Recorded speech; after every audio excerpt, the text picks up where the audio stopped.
नमस्कार, मैं हूं दीपाली राणा। आप देख रहे हैं मिड कैप मंत्रा। शुरुआत करेंगे इस वक्त की हेडलाइंस के साथ। मजबूत खुलने के बाद टूटा बाजार। निफ्टी करीब 200 अंक गिरकर आया 18,050 के करीब। निफ्टी बैंक में ज्यादा गिरावट, करीब 400 अंक फिसला। HDFC bank, Infosys, Reliance and नैस्प ज्यादा दबाव। मिड कैप्स में गिरावट ज्यादा।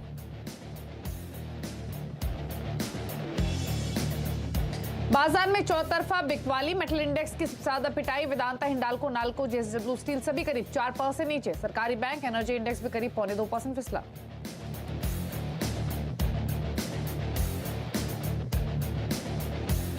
क्वार्टर 3 अपडेट के बाद डीमार्ट 2% और वेदांता 4% फिसले। क्वार्टर 3 में डीमार्ट ने सिर्फ 4 स्टोर खोले। वेदांता का भी एल्यूमिनियम उत्पादन 2% घटा। मेटल उत्पादन में 1% की बढ़त रही।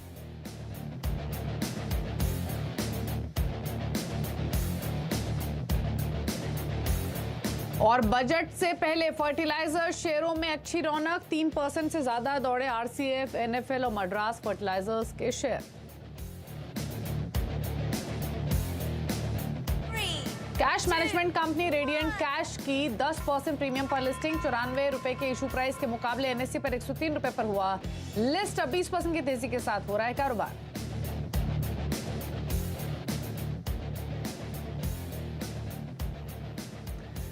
आप देख रहे हैं मिड कैप मंत्रा और बाजार का मूड बिगड़ा हुआ है। और जो गेन्स हमने देखे इस पिछले हफ्ते आते उसको बाजार होल्ड नहीं कर पा रहा है। और अभी आपको दिखेगा कि प्रेशर बनता हुआ मार्केट्स पर साफ तौर से, क्योंकि दिन के निचले स्तरों पर आकर अब कर रहा है कारोबार। 18,000 के नजदीक निफ्टी फिलहाल 18,064 पर ट्रेड कर रहा है। प्रेशर आपको चौतरफा दिखाई देगा आज के सेशन में। निफ्टी तो 150 अंकों से ज्यादा नीचे कारोबार कर ही रहा है। बैंक निफ्टी में भी 400 अंकों से ज्यादा की कमजोरी है। सेंसेक्स 600 अंक फिसला हुआ है। मिड कैप्स की धुलाई कंपैरेटिवली ज्यादा हो रही है। यहाँ पर 1% के आसपास का ड्रॉप आज के सेशन में है। तो प्रेशर तो है मार्केट में। अब इस समय के क्यूज क्या है उसको फटाफट से देख लेते हैं, उसके बाद बाजार की बड़ी बातें भी आपको बताएंगे। तो पहले तो संकेत देख लेते हैं बाकी बाजारों से कैसे मिल रहे हैं।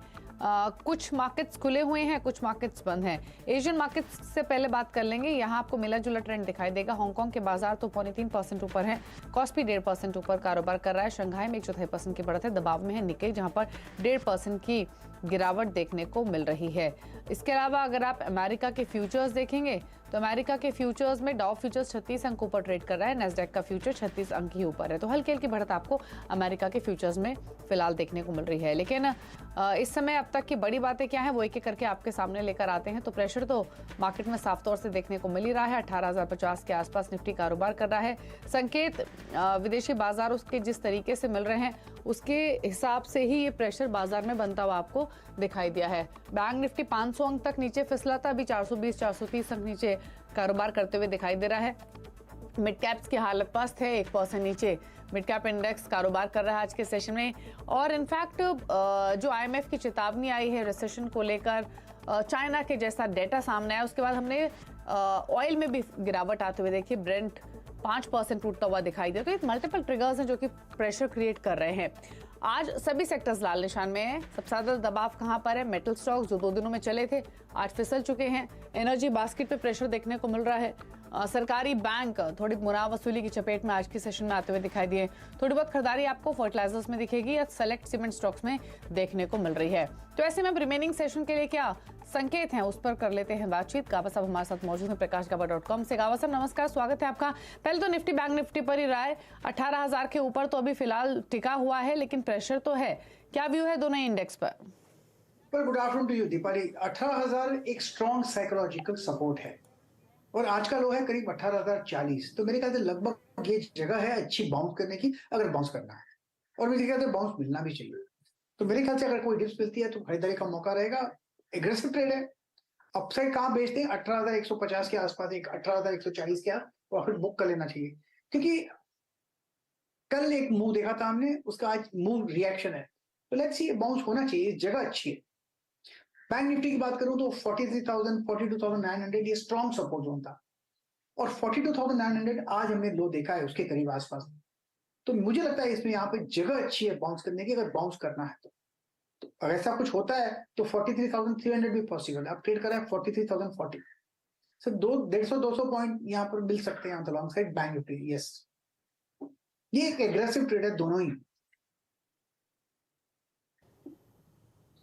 ठीक है, तो अग्रेसिव ट्रेड है, बाउंस बैक लेना होगा तो इस तरह से बाजार लेने की कोशिश कर सकता है। थोड़ा तो रिकवरी डेलो से ली भी है।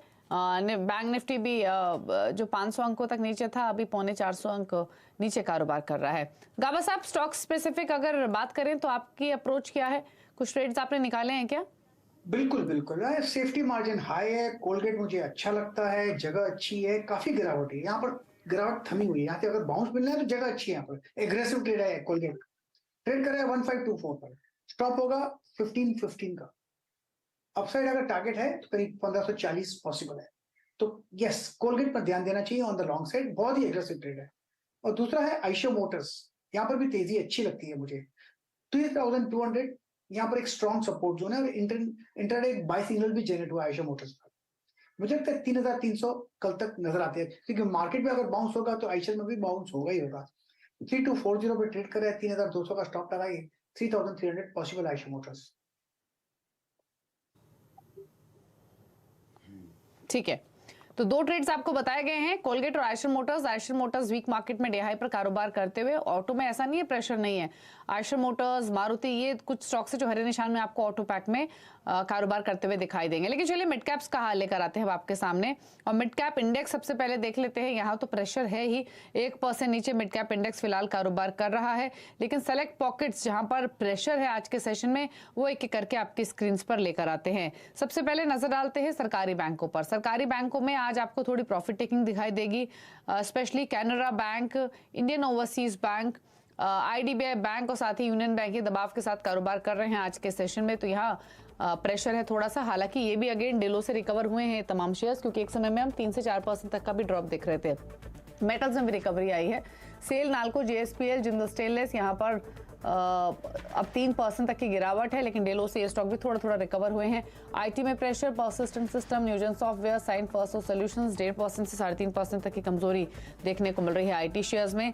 साथ ही आज के सेशन में पावर और रियल्टी पॉकेट में भी दबाव है। पावर में Adani power, Tata power, power grid, JSW energy 1 से 2% के दबाव के साथ ट्रेड कर रहे हैं। रियल्टी में Phoenix, DLF, Godrej properties, enables real estate भी दबाव के साथ ही कारोबार कर रहे हैं। 2.5% तक की कमजोरी है इन स्टॉक्स में भी। शुगर में प्रेशर, बलरामपुर चीनी, बजाज हिंदुस्तान, उगर शुगर, डालमिया शुगर, यहाँ 5% तक का ड्रॉप आज के सेशन में आपको दिखाई देगा। एकमात्र पॉकेट जो हरे निशान में है वो है fertilisers. RCF, NFL, Madras fertilisers, FACT, ये कर रहे हैं तेजी के साथ ट्रेड, जिसमें ऑलमोस्ट 6% तक की तेजी आप देख रहे हैं। दो स्टॉक्स तो सर्किट पर ही हैं, फैक्ट 5% के अपर सर्किट पर कारोबार करते हुए। लेकिन एक इंपॉर्टेंट खबर आपको बताते हैं, सरकार ने नेशनल हाइड्रोजन मिशन को मंजूरी दे दी है। सोर्सेस के मुताबिक कैबिनेट और सीसीए थोड़ी देर पहले खत्म हुई बैठक में इसे मंजूरी दे चुका है। एक्सक्लूसिव खबर के साथ हमारे साथ लक्ष्मण रॉय मौजूद हैं, बताने के लिए क्या डिटेल्स हैं और इसका क्या असर होगा, ये समझाने के लिए केआर चौकसी के देवेंद्र चौकसी भी मौजूद हैं। तो बताइए पहले तो लक्ष्मण, क्या खबर है, क्या डिटेल्स है? देखिए, दरअसल अभी जो सूत्रों से मुझे जानकारी मिली उसके मुताबिक कैबिनेट ने जो अब से कुछ ही देर पहले बैठक खत्म हुई है, नेशनल हाइड्रोजन मिशन को मंजूरी दे दी है। इस नेशनल हाइड्रोजन मिशन पर सरकार 19,744 करोड़ रुपए के करीब खर्च करेगी, जो सूत्र बता रहे हैं। ये जो 19,744 करोड़ रुपए हैं, उनमें से 17,490 करोड़ रुपए जो है साइट प्रोग्राम के तहत खर्च किए जाएंगे। साइट प्रोग्राम का मतलब ये हुआ strategic investment for green hydrogen transition programme, इसको साइट शॉर्ट फॉर्म में कहेंगे। इसके तहत 17,490 करोड़ रुपए खर्च किए जाएंगे, यानी सबसे ज्यादा जो है खर्च किए जाएंगे ग्रीन हाइड्रोजन के ट्रांजिशन प्रोग्राम के तहत। यानी मौजूदा प्लांट है उसको ग्रीन हाइड्रोजन में कन्वर्ट करना, तो उसके आपको इतने खर्च किए जाएंगे। जो बाकी बचे हुए पैसे हैं, उनमें से 1,466 करोड़ रुपए खर्च किए जाएंगे पायलट प्रोजेक्ट के तौर पर। 400 करोड़ रुपए R&D पे खर्च होंगे, और मिशन के दूसरे जो कंपोनेंट है उसके लिए 388 करोड़ रुपए खर्च किए जाएंगे। तो ये तो मिशन का पूरा खर्चा का ब्यौरा हुआ। इसके तहत सरकार का मानना है करीब 1 लाख करोड़, यानी 8 लाख करोड़, 1 लाख करोड़ रुपए का टोटल इन्वेस्टमेंट होगा, 8 लाख करोड़ का। इससे 6 लाख नई नौकरियां पैदा होंगी, और फॉसिल फ्यूल का इंपोर्ट काफी ज्यादा कम होगा, जिससे करीब 1 लाख करोड़ रुपए की बचत होगी, और ग्रीन हाउस एमिशन में करीब 50 MMT का इसमें जो है सो बचत होगी। तो इन सारे लक्ष्यों के साथ कैबिनेट ने ग्रीन हाइड्रोजन मिशन को मंजूरी दे दी है, और 3 बजे प्रेस कॉन्फ्रेंस होगी जिसमें इसको औपचारिक ऐलान इसका किया जाएगा। तो तो औपचारिक ऐलान प्रेस कॉन्फ्रेंस के थ्रू होगा, लेकिन सोर्सेस के थ्रू जो जानकारी मिली है लक्ष्मण को, उसके मुताबिक नेशनल हाइड्रोजन मिशन को कैबिनेट का अप्रूवल मिल चुका है। देवेंद्र चौकसी भी हमारे साथ मौजूद हैं। इनफैक्ट आपको बता दें, अगस्त 2021 में पीएम मोदी ने इस मिशन को अनवील किया था और पर्पस यही था कि इंडिया अपने क्लाइमेट टारगेट्स को मीट करे और देश एक ग्रीन हाइड्रोजन हब बने। लेकिन और बहुत पहलू हैं देवेंद्र जी इस मिशन के, जिसको अप्रूवल मिला है कैबिनेट की ओर से। जैसे लक्ष्मण ने बताया भी, रिन्यूएबल्स एनर्जी सेक्टर हो, फर्टिलाइजर सेक्टर हो, उनको सीधे फायदा पहुंचेगा, जॉब क्रिएशन होगा। आप कैसे देखते हैं इस डेवलपमेंट को और आपके हिसाब से की बेनिफिट्स क्या होंगे? इनफैक्ट आई थिंक ये जो अनाउंसमेंट आने जा रहा है, ये एक इतना बड़ा अनाउंसमेंट है कि आई थिंक इंडिया के अंदर नए इन्वेस्टर्स के नए फंड आने की एक बहुत बड़ी संभावना खड़ी हो गई है। In fact we are opening up a gateway to attract so much of huge amount of money, because investment to the tune of about 8 lakh crores is basically going to be following after the government approval scheme on these incentives.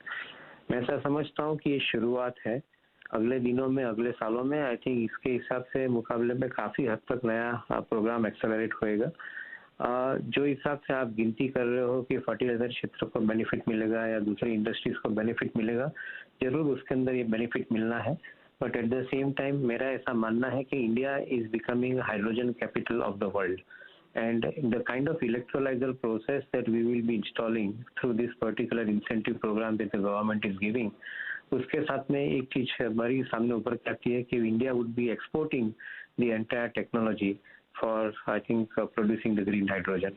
तो ये एक बहुत बड़ी संभावना खड़ी करता है। एक तरफ आपका इंपोर्ट का बिल कम कर रहा है, दूसरी तरफ आप दूसरे देश के अंदर ये टेक्नोलॉजी के माध्यम से अपने जॉइंट वेंचर क्रिएट कर सकते हैं। जैसे Reliance I think could be I think one of the formidable combination along with Saudi Aramco, और even for that matter Adani, who is moving significantly into this direction, can be creating significantly large amount of opportunities outside the country as well.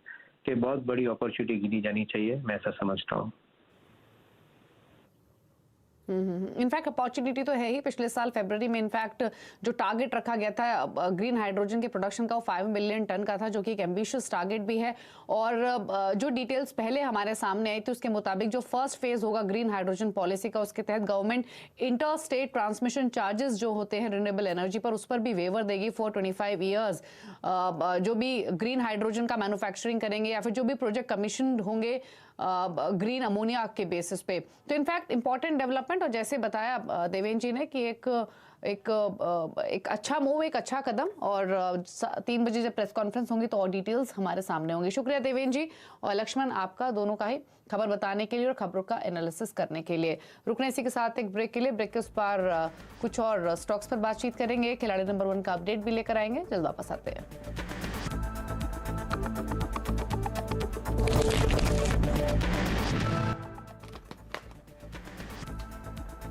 आप देख रहे हैं mid cap मंत्रा और कुछ और खबरों की अब बात कर लेते हैं। और इंडियन वैक्सीन इंडस्ट्री को बजट में बूस्टर डोज मिल सकता है। सोर्सेस के मुताबिक इंडस्ट्री को आत्मनिर्भर बनाने के लिए सरकार बजट में करीब 2200 करोड़ का इंसेंटिव देने के प्रस्ताव पर विचार कर रही है। और डिटेल्स के साथ आलोक प्रियदर्शी हमारे साथ। आलोक, बताइए किस तरीके से फायदा हो सकता है वैक्सीन इंडस्ट्री को और क्या डिटेल्स हैं? बिल्कुल, देखिए जो इंडियन वैक्सीन इंडस्ट्री है उनको बजट में एक बड़ा तोहफा मिल सकता है, और ये तोहफा हो सकता है सरकार की तरफ से घरेलू इंडस्ट्री को पूरी तरह से आत्मनिर्भर बनाने के लिए एक जो इंसेंटिव या आर्थिक मदद का ऐलान का। और ये आर्थिक जो मदद होगी वो करीब 2200 करोड़ रुपए की हो सकती है, जिसके तहत सरकार पूरी तरह से वैक्सीन इंडस्ट्री को 100% आत्मनिर्भर बनाने की योजना बना रही है। इसके तहत खासतौर से अगर अभी देखें तो इंडियन वैक्सीन इंडस्ट्री है उसको कई सारे जरूरी जो रॉ मटेरियल्स होते हैं या इनपुट्स जिसे कह सकते हैं वो इंपोर्ट करना पड़ता है, जैसे कि फिल्टर, कैसेट्स और इसके अलावा कार्ट्रिज जो होते हैं, इनको पूरी तरह से इंपोर्ट करना पड़ता है। सरकार चाहती है कि इन तमाम चीज़ों की मैन्युफैक्चरिंग देश में ही हो, और जो ये पैकेज का ऐलान किया जा सकता है उसका इस्तेमाल इसको घरेलू मैन्युफैक्चरिंग के तौर पर इसको यहाँ पर बनाया जाए। और इसमें इस जो राशि है इसकी मदद जैसे PLI स्कीम के तौर पर होता है, जो भी इंडस्ट्री आगे आई इसको बनाने के लिए उसको इसको आर्थिक मदद के तौर पर, इंसेंटिव के तौर पर दिया जाए। तो कुल मिलाकर सरकार की कोशिश यही है कि 100% वैक्सीन इंडस्ट्री को पूरी तरह से आत्मनिर्भर बनाया जाए। और जिस तरह से कोविड के समय में इंडियन वैक्सीन इंडस्ट्री ने एक तरह से ग्लोबल लीडर की भूमिका निभाई है, उसका एक तरह से इसको इनाम भी कहा जा सकता है कि इस पूरी इंडस्ट्री को एक तरह से 100 100% आत्मनिर्भर बनाया जाए। ओके, चलिए शुक्रिया आपका आलोक की डिटेल्स बताने के लिए। तो वैक्सीन इंडस्ट्री को आत्मनिर्भर बनाने के लिए ये बूस्टर डोज सरकार दे सकती है। लेकिन चलिए आगे बढ़ते हुए अब बात करेंगे खिलाड़ी नंबर 1 की अपडेट की। इस हफ्ते जो मुकाबला चल रहा है इकोनॉमिक्स रिसर्च के पंकज रांदर, प्रूडेंट ब्रोकिंग सर्विसेज के प्रदीप होचंदानी, मंत्री फिनमार्ट के अरुण कुमार मंत्री के बीच हो रहा है। अब तक के पहले तो अपडेट दिखाते हैं। चंबल फर्टिलाइजर ये एक ट्रेड है पंकज रांदेर के पोर्टफोलियो में, जहां उन्होंने एग्जिट किया है। प्रॉफिट्स बुक किए हैं 318 के लेवल पर, 350 के उनके टारगेट थे। कैप्लिन पॉइंट में भी मुनाफा लिया है 740 के लेवल पर, 778 के टारगेट थे। प्रदीप होचंदानी का पोर्टफोलियो दिखाएं तो रामको सीमेंस इन्होंने पिक किया था, उससे उन्होंने एग्जिट किया है। खरीदारी की कॉल थी 714 पर एग्जिट कर लिया है, 760 के टारगेट थे ऑल्दो, और 700 का स्टॉप लॉस। अब दिखाते हैं फटाफट से रिटर्न की स्थिति, और रिटर्न की स्थिति तीनों ही खिलाड़ियों के बीच में देख लेते हैं। हालांकि अब तक हमने देखा था कि प्रदीप ने बढ़त बनाई हुई थी तीनों ही खिलाड़ियों के बीच में, और फिलहाल भी वही रुझान है। प्रदीप 8.5% के रिटर्न के साथ पहले पायदान पर है, लेकिन गैप अब तीनों खिलाड़ियों की परफॉर्मेंस के बीच में काफी कम हो गया है, मार्जिनली ऊपर नीचे तीनों खिलाड़ी। दूसरे नंबर पर पंकज रांदर 7% रिटर्न के साथ, अरुण कुमार मंत्री का पोर्टफोलियो 6.5% के रिटर्न लैंड कर रहा है। यह है अपडेट। रुक रहे के साथ एक ब्रेक के लिए, ब्रेक के उस पर आप देखिए नोयो कंपनी में बातचीत करेंगे सीएसबी बैंक के एमडी प्रलय मंडल से। आप देखते रहिए CNBC आवाज। नमस्कार।